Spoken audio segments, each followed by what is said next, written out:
Hello friend, and welcome back to Streamline Your Graphics. If you are new here, then I am showing you how to streamline your graphics creation process so that you can create professional looking on-brand graphics in half the time using Canva.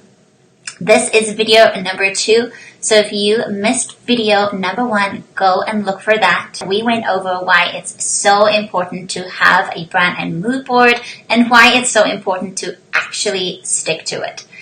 Now let's take that work that you did and build on it in this video. Here are some tips that I think will help you create your own signature style and know what makes for a really good standout graphic. Number 1, know the goal of your graphic. It's important that your graphic isn't just pretty but communicates your message. That's kind of the point, right? The first step is to know what that message is. You get to choose one. We don't want to promote a challenge, blog post, and share a tip and everything and have 3 call to actions with one graphic and in one post. That's super overwhelming. We're all already overwhelmed, so we should aim to be clear and to guide our reader to the action that we want them to take. So knowing why you're creating your graphic in the first place will help to keep you focused and will help to make sure that you're not adding any extra things onto your graphic that isn't necessary.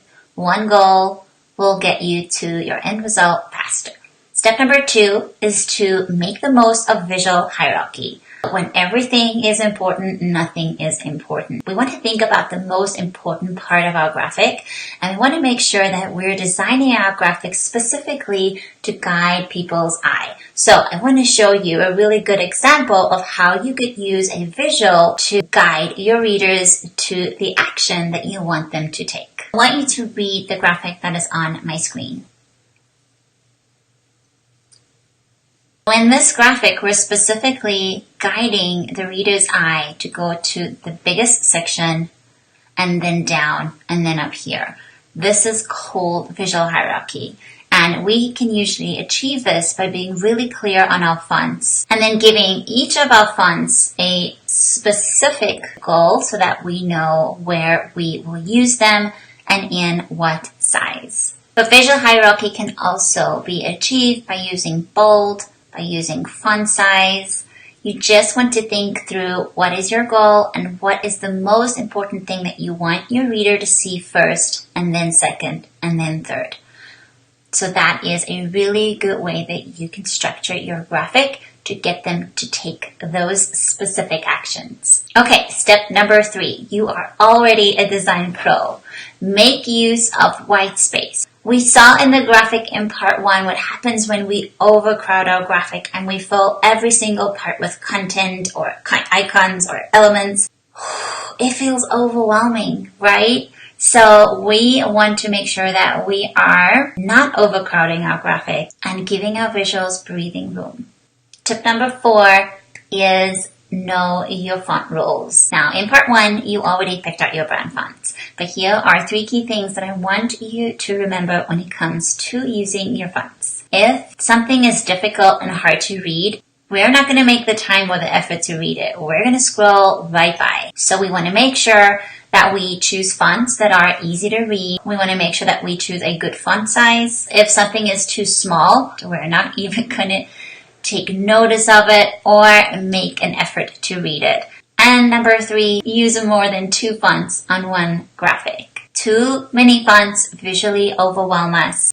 I totally understand having a love affair with fonts, but if we use too many on one graphic, we are going to visually overwhelm our reader, and that defeats the purpose. Number 5, use contrast. So when picking your brand colors and your brand fonts, when you choose your brand colors, you want to make sure that you're choosing colors that contrast well and complement each other well. In non-design speak, that means light on dark and dark on light. That's what's going to make your text and your main message pop and stand out. Now, if you didn't include contrasting colors in your main color palette, then perhaps you can create a secondary palette that helps you achieve this goal. If you are using yellow or on light pink or white on white pink, or gray on black, your graphic will be hard to read. If you're going to put text over a graphic and you can't see the text, it's also going to be hard to read. A crystal clear, easy to read graphic is always your priority. You can achieve that by putting dark text on a light background or light text on a dark background. You can use overlays, and there are plenty more examples in my Canva template shop if you are looking for some ways how I achieve this goal. One bonus tip that I have for you to wrap up part 2 of this blog post series, and that is to create an inspiration folder for yourself. So there are a few ways that you can do this. In your email, you can create a folder so whenever you are seeing a visually striking, inspiring email, you can drag it right into that email folder. On Pinterest, you can create a Pinterest board for yourself where you are saving graphics that visually inspire you and helps you see what makes for a good visual. You can also do this on Instagram while you are on your phone. You can save graphics to your Instagram saves, and you can also create specific folders with titles to help organize those. And of course, you can also screenshot and create a specific folder on your Dropbox or your desktop. Okay, friend, I would love to hear from you in the comments below what your favorite design tip was today, what you are most excited about putting into practice, and you will look professional in no time. In the next video, part number 3 of this blog post series, I'm going to show you how to stay organized in your Canva account. Thank you for watching, and I'll see you in video number 3.